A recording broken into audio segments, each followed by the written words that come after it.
केंद्र में तीसरी बार मोदी सरकार ने फिर से अपना परचम लहराया है। यूं कहें कि इतिहास ने फिर से अपने आप को दोहराया है। अगर पंडित जवाहरलाल नेहरू के बाद भारत में कोई तीसरी बार प्रधानमंत्री बना वो नरेंद्र मोदी है। अभी कुछ देर पहले राष्ट्रपति द्रौपदी मुर्मू ने नरेंद्र मोदी को प्रधानमंत्री की शपथ दिलाई है। फिर से तीसरी बार सरकार बनाए हैं।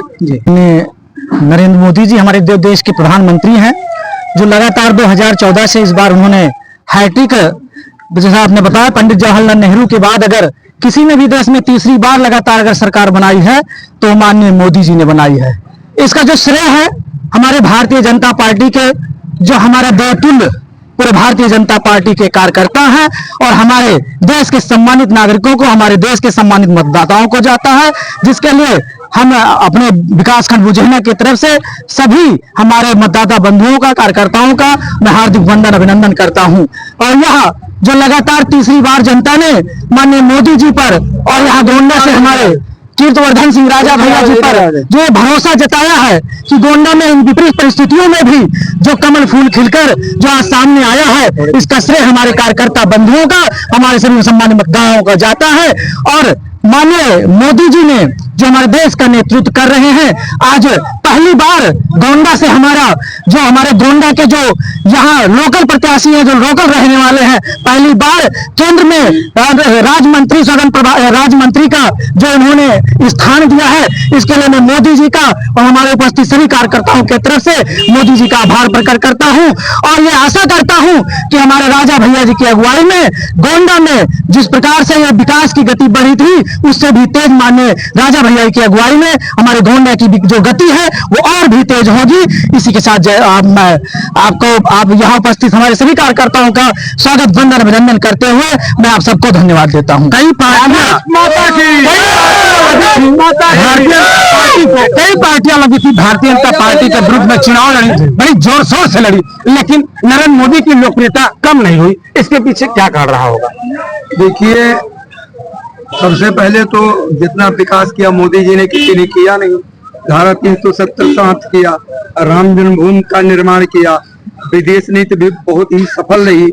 यही मुख्य कारण है कि जनता ने मोदी जी को समर्थन दिया, अपना अमूल्य समर्थन देकर उनको पुनः प्रधानमंत्री बना। यहाँ से सांसद राजा भैया ने हैट्रिक जरूर लगाई, लेकिन पिछली बार 2019 से काफी कम मतों से वो विजय हासिल कर पाए।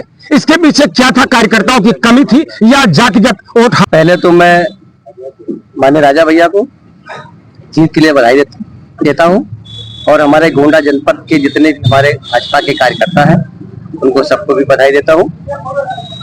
जीत का कारण जातिगत समीकरण नहीं मान लीजिए, पर यह है कि इतनी कठिन लड़ाई में भी हमारा कार्यकर्ता जो है, यह हमारे संगठन का कार्यकर्ता था, मजबूती से खड़ा रहा।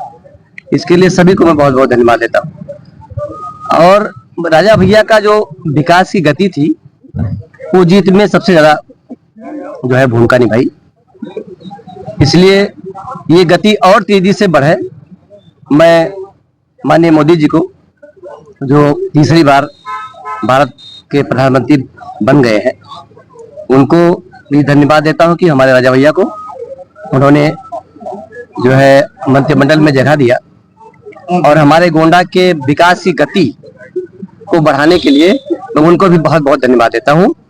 और मैं अपने विकास खंड मुझाना की तरफ से, मैं गांव का प्रधान हूं और वो विकास खंड मुझाना की तरफ से मैं अपने जनपद वासियों को बहुत बहुत धन्यवाद देता हूं कि उन्होंने जो है सब लोगों ने इकट्ठा होकर माननीय राजा भैया को सांसद बनाया और माननीय मोदी जी ने उनको मंत्री बनाया। चुनाव के दौरान ये चर्चा भी चल रही थी, ये कहा जा रहा था कि यहाँ की जनता अगर राजा भैया को सांसद बनाती है तो इस बार मंत्री जरूर बने। सांसद राजा भैया कीर्तिवर्धन सिंह अब मंत्री बन गए हैं। हर्षोल्लास के साथ आज इतनी देर रात को अपने मुझेना विकास खंड के सभी कार्यकर्ता बंधु व सभी प्रधान साथी यहाँ उपस्थित हैं। इससे बड़ी खुशी और क्या हो सकती है। इतनी रात को भी लोग अपनी काफी दूर दूर से लोग आए हुए हैं और राजा भैया को मंत्री पद का शपथ लेने जा रहे हैं कुछ ही क्षणों में, और उसके लिए धन्यवाद ज्ञापित करने के लिए कार्यालय पे पहुंचे हैं।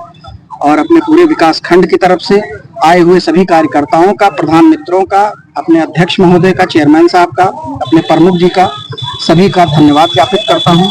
और इस जीत की जो राजा भैया की संख्या है इसको और बढ़ाना है हम लोगों को, और इस पे चिंतन और मंथन करना है और विकास की रफ्तार और आगे। जब से जानकारी हुई है राजा भैया के बारे में, इस समय क्या चल रहा है? अब राजा भैया तो हमारे गोंडा के सबसे लोकप्रिय सांसद में से एक हैं और जिनकी छवि को हम नकार नहीं सकते हैं। उनकी छवि आज पूरे विश्व में गूंज रही है। राजा भैया लगातार जनता के बीच में रहकर जनता की सेवा करते हैं, उसी का नतीजा है कि इन विषम परिस्थिति में भी राजा भैया ने पूरे मंडल में सबसे अच्छा अपना जो वो मतलब अपना कार्य दिखाकर आज जनता के दिल में जगह बनाई।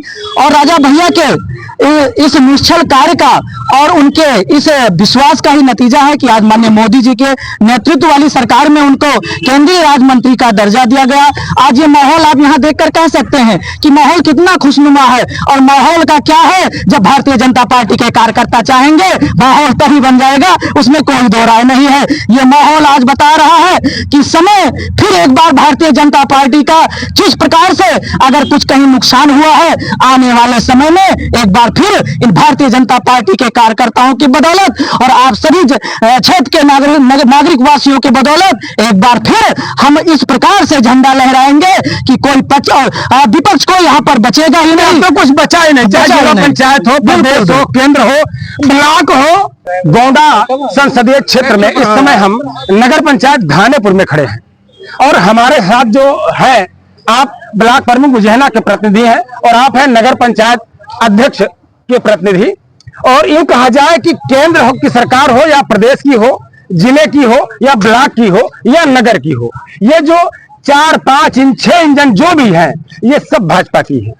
अब सब सारे इंजन सब आपके पास है। इस बार जो विकास की रफ्तार होगी वो कैसी होगी? विकास की रफ्तार इस बार बहुत तेज होगी।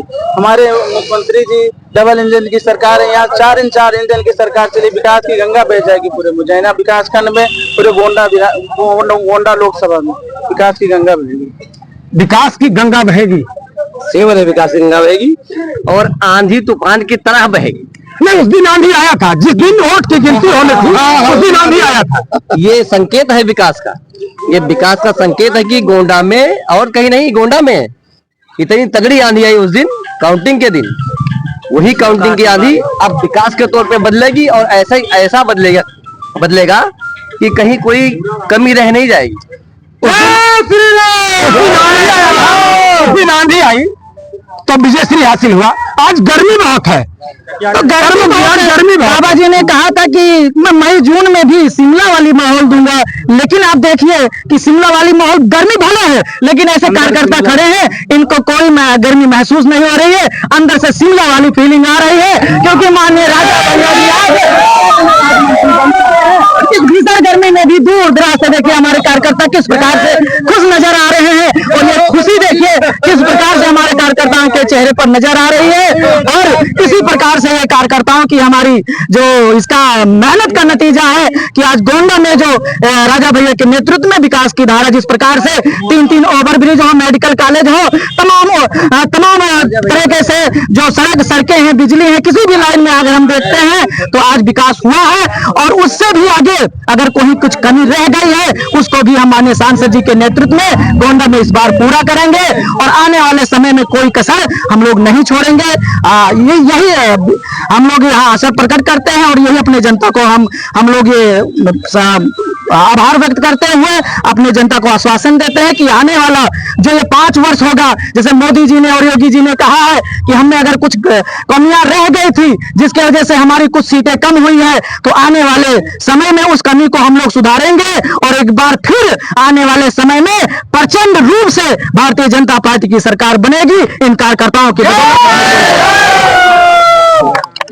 राजा भैया ने हैट्रिक लगा ली गोंडा लोकसभा से क्षेत्र से और बड़ी आशा थी कार्यकर्ताओं को। और इस बार मोदी सरकार ने उन्हें मंत्री बनाया। का माहौल है हमारे नगर पंचायत क्षेत्र वासियों के लिए, हमारे ब्लॉक प्रमुख मुजैना की तरफ से सबको बहुत खुशी का माहौल है। हर लोग यही सोच रहे थे कि राजा भैया आपकी बार मंत्री बनेंगे, पर थोड़ा सा वोट का अंतराल कम हो गया, इससे कोई बात नहीं, जीत तो हुई हमारी। जीत तो हो गई, जीत होती है, चाहे 1 वोट से हो या 1 लाख से। मैंने जीत रखती है, मायने हो चाहे 1 लाख हो चाहे 10 लाख, मैंने जीत है।